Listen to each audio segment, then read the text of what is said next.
Oi, gente, a paz do Senhor Jesus, tudo bom? Tô fazendo esse vídeo neste sábado, no dia 21 de março de 2020, a qual nós estamos vivendo tempos difíceis, cujas escrituras sagradas já tinham nos alertado. E eu quero trazer uma palavra de incentivo, eu quero trazer uma palavra de ânimo, eu quero trazer a presença do Espírito Santo junto com os meus amados e irmãos e trazendo também algumas questões para vocês, né?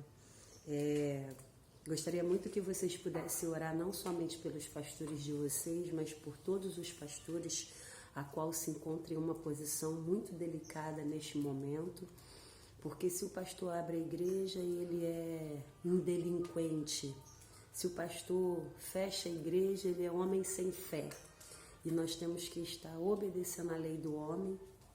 Está sendo muito difícil do pastor Fábio estar deixando a igreja fechada, que eu confesso para os irmãos que eu tenho segurado ele para não abrir a igreja, porque eu sei do compromisso e da responsabilidade a qual nós temos socialmente falando.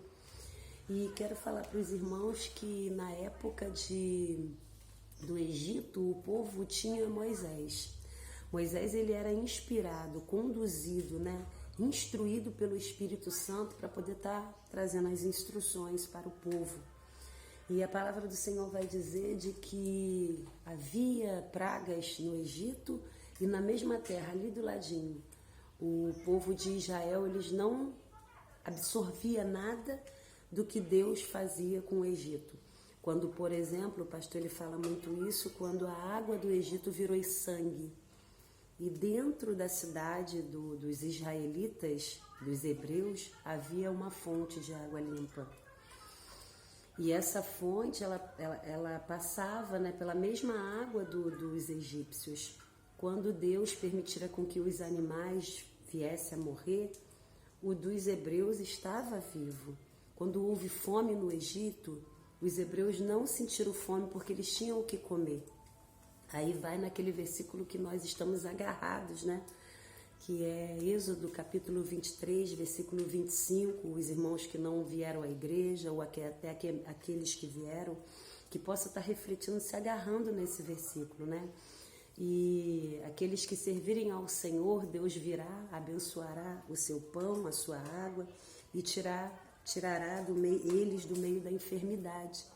Então que nós possamos nos agarrar a esse versículo, e eu quero que os irmãos entendam, o que eu vou pedir agora não é falta de fé, porque eu sei que o Deus que eu sirvo, nós podemos passar pelo meio da enfermidade e não ficarmos enfermos, mas é o que essa enfermidade está fazendo no meio da mente das pessoas, está deixando as pessoas tão desesperadas que nós temos que tomar algumas precauções. Como, por exemplo, vamos estar racionando a comida. Pastor, eu não estou acreditando que você está falando isso. Acabou de falar de fé. Sim, eu estou falando de fé.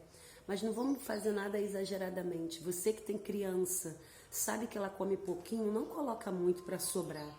E se porventura sobrar, você vai lá, completa o que você vai almoçar ou jantar e come aquilozinho. Sabe por quê, irmãos? Eu não estou preocupada com vírus. O vírus, o meu Deus, me combate. Eu estou preocupada com as pessoas ao redor desse vírus, que são ímpios, porque as pessoas têm livre-arbítrio. Eles usam da forma que eles querem. Então, se o farmacêutico entender de que ele está sendo ameaçado, ele vai fechar a porta da farmácia, sendo que o governo, segundo o governo, não pode fechar mercado, farmácia nem hospital. Mas nós não sabemos da mente da pessoa. E se não pode fechar esses 3 itens e você não trabalha em nenhum desses 3, o seu trabalho vai fechar, certo? Deus, ele é Deus para prover? Sim, mas ele multiplica aquilo que você tem em casa. Quando a palavra do Senhor diz para a viúva, Eliseu pergunta, o que tu tens em casa? Alguma coisa ela tinha em casa. E como que Deus vai fazer a multiplicação na sua casa se não tiver nada? Não é verdade? Eu vou esbanjar aqui, eu vou esbanjar, porque Deus, ele vai prover. Não, irmãos. Então, um pouquinho que a gente tem em casa é multiplicado. Havia-se uma grande multidão. A Bíblia fala que tinha mais de 5.000 pessoas. Senhor Jesus, ele multiplicou 5 pães e 2 peixinhos. Então, tinha alguma coisa no cesto daquele jovem. Então nós temos que ter alguma coisa para apresentar ao Senhor, entendeu? Então vamos estar vigiando, vamos estar tomando cuidado nesse sentido, tá bom? E de vez em quando eu vou estar fazendo esses vídeos, eu não sei se diário, eu vou estar conversando com o pastor, mas o que precisarem, ligue pra gente, não pense que nós não estamos nem aí para vocês, muito pelo contrário, nós estamos muito preocupados. O diácono Luan e o pastor Fábio, todas as noites têm se reunido na igreja, eles têm orado, não somente pelos membros, mas o foco são os membros da IADBA, mas para toda a nação. E eu gostaria de pedir aos irmãos a compreensão, né? E vamos estar orando uns pelos outros, em nome de Jesus, amém?